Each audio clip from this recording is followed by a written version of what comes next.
بسم الله الرحمن الرحيم والصلاة والسلام على أشرف المرسلين. Salam alaikum, bonjour tout le monde.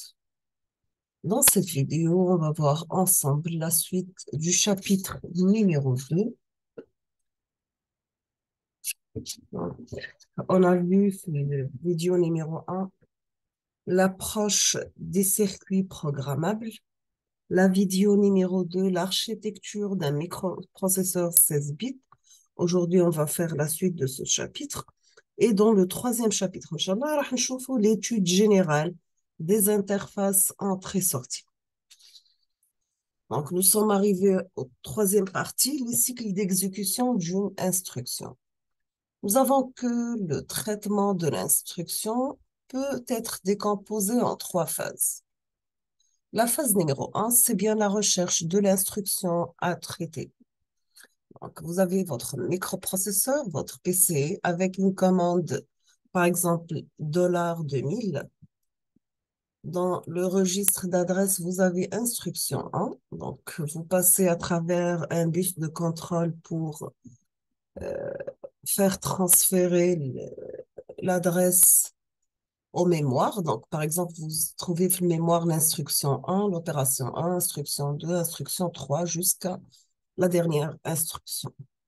Donc, vous mettez la commande en mémoire. Après, à travers un bus de communication bidirectionnel, vous mettez l'instruction numéro 1, la partie R, bien sûr avec un décodeur d'instruction. La phase numéro 2, vous avez le décodage de l'instruction et la recherche de l'opérante. Donc, vous avez microprocesseur, PC, RI, bloc logique de commande. Il communique avec l'unité arithmétique et logique. Donc, c'est l'étape numéro 1. L'étape numéro 2, le bloc logique de commande va transférer l'instruction en mémoire. Et l'étape 3 du mémoire au microprocesseur, d'accord? L'opération numéro 3 ou bien la phase numéro 3, c'est bien l'exécution de l'instruction. Quand vous voyez la figure, donc vous commencez par l'unité arithmétique logique. Après, par exemple, vous mettez Z égale à 1, C égale à 0, etc. Après, il y a une communication entre le bloc logique de commande et le PC. Donc, vous aurez exactement la nouvelle commande, exemple $2002, ainsi de suite. Maintenant, on va voir le jeu d'instruction. Il va commencer par une définition.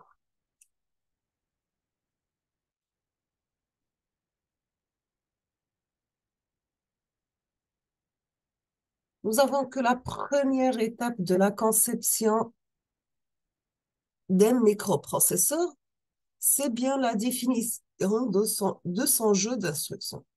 La première étape de la conception d'un microprocesseur, c'est la définition de son jeu d'instruction. Nous avons que le jeu d'instruction décrit l'ensemble des opérations élémentaires que le microprocesseur pourra exécuter. Quels sont les types d'instructions? Nous avons des instructions qui peuvent être classées en 4 groupes. Premièrement, nous avons le transfert de données.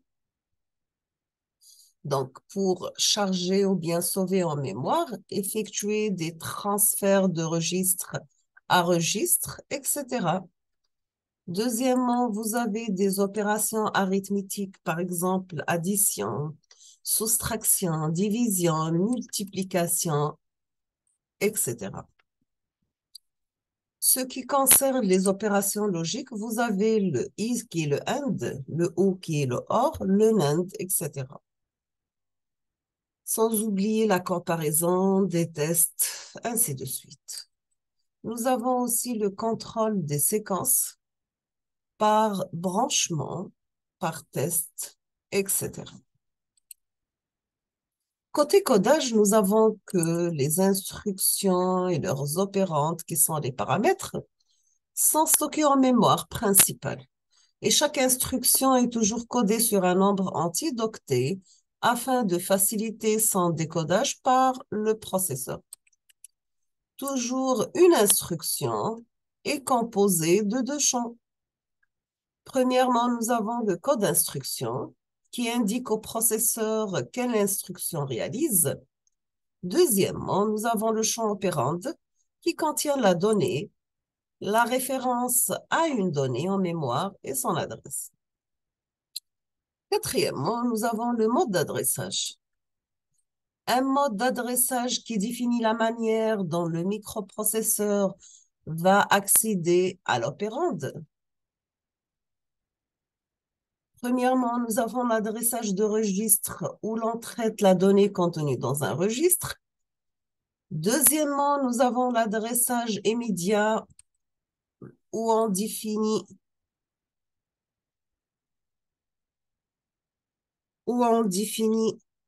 immédiatement la valeur de la donnée. Et on termine avec un adressage direct d'où on vient traiter une donnée en mémoire. Ce qui concerne le temps d'exécution, nous avons que chaque instruction nécessite un certain nombre de cycles d'horloge pour effectuer, bien sûr, l'exécution de notre programme. La durée d'un cycle dépend de la fréquence d'horloge du séquenceur. Cinquièmement, on va voir ensemble les langages de programmation. Nous avons que le langage machine, c'est un langage compris par le microprocesseur, d'où chaque instruction est codée par une séquence propre de bits. Nous avons aussi que le langage assembleur, c'est le langage le plus proche du langage machine. Il est composé par des instructions, ce qu'on appelle des mnémoniques. Ce sont essentiellement des opérations de transfert de données entre les registres et l'extérieur du microprocesseur, bien sûr à travers des mémoires et des périphériques, ou bien des opérations arithmétiques et logiques. Pardon.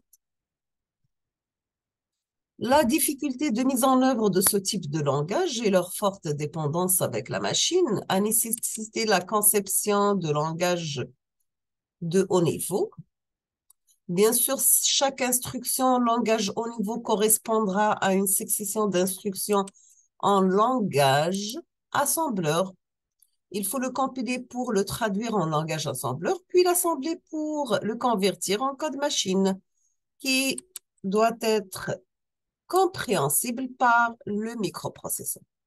Par exemple, langage assembleur, vous avez les commandes STA, LDA, CMP, Move, BRA, etc. Langage machine, ça devient combinaison de 0 et des 1.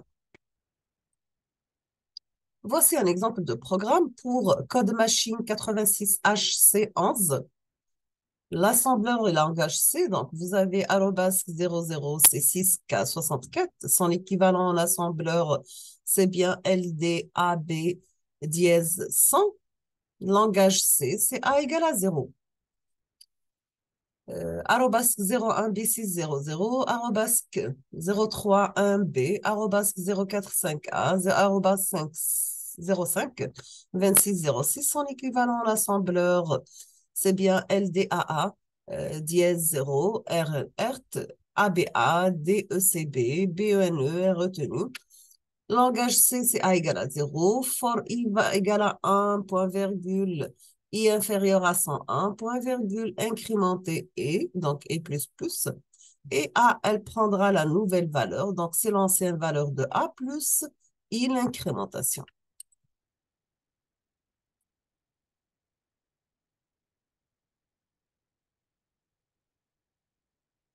Maintenant, pour la notion d'architecture RISC et le CISC. Nous avons actuellement l'architecture des microprocesseurs se compose de deux grandes familles. Premièrement, nous avons l'architecture CISC, c'est Complex Instruction Set Computer. L'architecture RISC, c'est Reduced Instruction Set Computer. On va commencer par la première architecture, c'est l'architecture CISC, donc c'est bien Complex Instruction Set Computer. C'est une architecture avec un grand nombre d'instructions où le microprocesseur doit exécuter des tâches complexes. par instruction unique. Bien sûr, pour une tâche donnée à une machine, Complex Instruction Set Computer s'exécute ainsi un petit nombre d'instructions, mais chacune nécessite un grand nombre de cycles d'horloge. Vous avez aussi que le code machine de ces instructions varie d'une instruction à l'autre et nécessite un décodeur complexe qu'on appelle un microcode.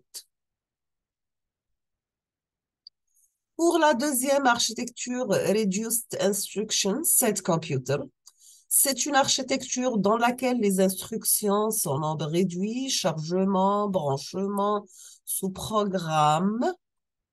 Chacune de ces instructions s'exécute ainsi en cycle horloge. Bien souvent, ces instructions ne disposent que d'un seul mode d'adressage et vous avez les accès à la mémoire s'effectuer seulement à partir des deux instructions load et store. On passe maintenant à la comparaison. Nous avançons, on va diminuer le nombre d'instructions. On va créer des instructions plus complexes. Le CSC qui nécessite plus de cycles pour être décodé. Et si on diminue le nombre de cycles par instruction, on va créer des instructions simples.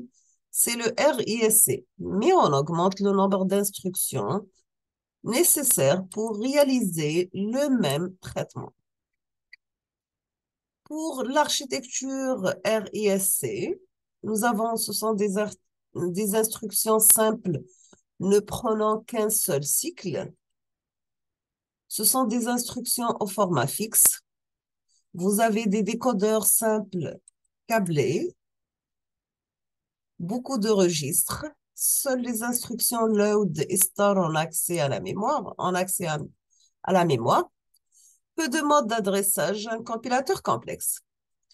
On passe maintenant à la deuxième architecture, le CSC. Vous avez des instructions qui sont complexes et prenant plusieurs cycles, des instructions au format variable, des décodeurs complexes, des microcodes, peu de registres, et toutes les instructions sont susceptibles d'accéder à la mémoire. Et beaucoup de modes d'adressage, et c'est un compilateur qui est simple. Donc, nous sommes arrivés à la fin de ce deuxième chapitre pour l'architecture d'un microprocesseur d'une façon générale, mais cette fois-ci, notre microprocesseur, il est à 16 bits. Je vous remercie infiniment pour votre attention. Comme toujours, n'hésitez pas si vous avez des questions.